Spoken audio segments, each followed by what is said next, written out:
Welcome back to the Good Father, the Really Good Podcast. I'm your host Safari.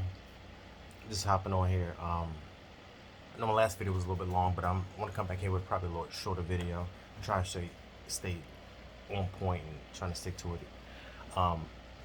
Here, how to protect yourself.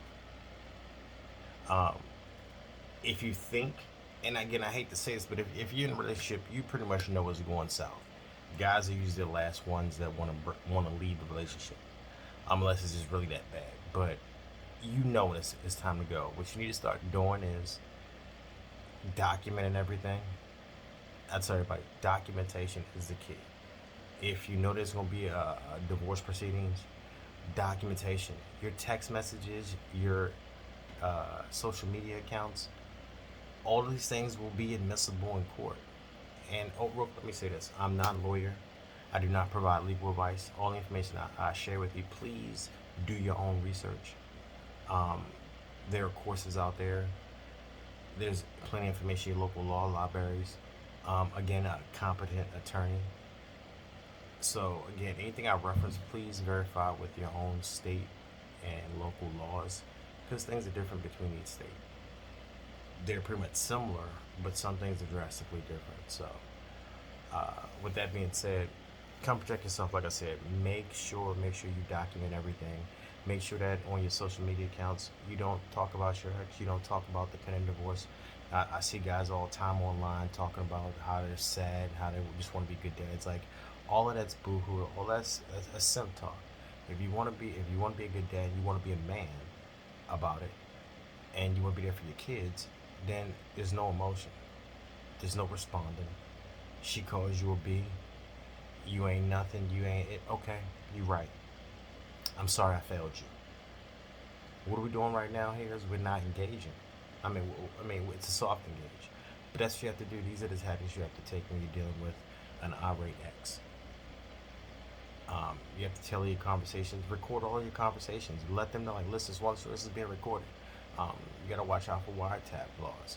It's something I almost ran into myself by recording, because in the state of Maryland, it's a two-party state for consent as far as recording uh, or audio. If you were recording audio, but if you're in public with video camera and you can see it, that's totally different.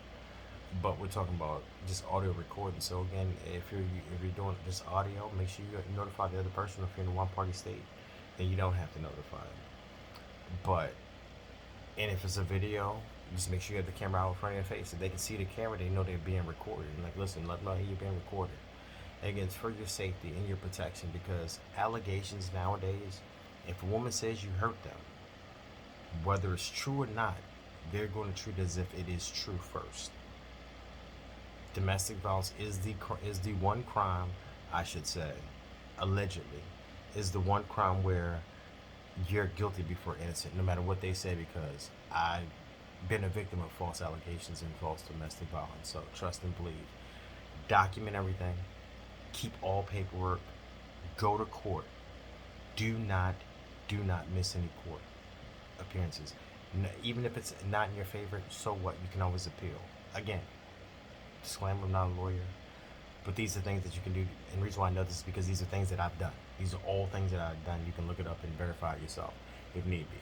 But again, if things don't work out in court for you, don't worry, you can appeal, because if the judge or the lawyer on the other side doesn't follow the rules of the law, it will be caught on appeal and it will be overturned. Again, it's happened to me. The appeal process was long, but through the appeal process, I got things satisfactory for me. So, again, protect yourself, document everything, record everything, show up on time to court. Be polite and courteous, even though you don't want to, even though you hate this person. You feel that just the thought of them is loathing. Just the fact of thinking about them gives you this visceral feeling that just makes you feel disgusted. But that's when you need to smile. Be polite. It took me a few months, but about 3 to 4 months of me just being super kind of polite in the face of negativity and anger and disrespect from my ex, and she had to lighten up. Every time I tell her, hey, have a great day, you enjoy yourself, be safe. And she would just say something smart every time. And then around about the third month, she was like, "You have a good day too, Mr. Fun." You know what I'm saying? You have a good day too. And I'm like, I broke through. Again, as men, we have to have patience. Or as a non-custodial parent, you have to have patience. The other side is most likely going to be acting emotional, yelling, ranting, and raving about this and that. And the court's going to listen to it, but the court only cares about what's good for the kids. And if you're calm and you maintain a good demeanor while you're in court, while the other side is losing their mind, ranting, and raving, it's already a win for you and your calm. So just remember, pay attention, document everything, be kind, courteous, and respectful, even in the face of disrespect and anger. You have to do that. It is the one thing that is always going to be on your side. If people can't say that, no, he was yelling. If no one can ever say that you were yelling, or have ever seen you be negative towards her or anyone else, then she can say it. But then there's no proof. There's no cooperating witness. Just like with my kid's mom, I've never hit her or any other woman ever in my life. I don't do that. I've seen my mother get hit, and dag all that. I hit the person that hit my mom. I hit them. So no, I don't do that. So and to be accused of something like that, something that I definitely detest, hurts, especially with somebody you want to call a friend. But anyway, remember, the person you're dealing with is someone you love, someone who knows intimate details about you. This is not a regular enemy. This is an enemy that knows your weakest, that knows your weaknesses. So you have to understand when you're in these situations, this is why, like divorce and domestic cases are so contentious, because there's so much emotion involved, and this person knows your secrets. It just is what it is.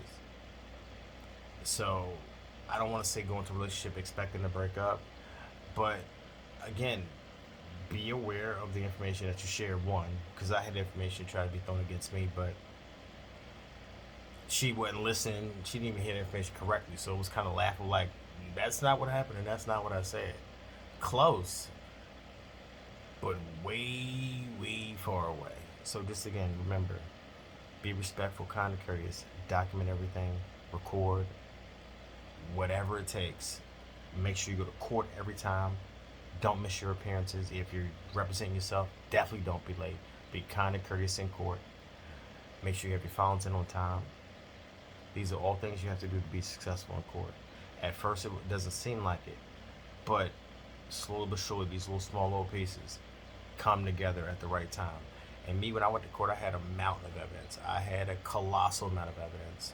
Didn't even need it. But I was prepared to use it all. And I didn't need it, and I was successful.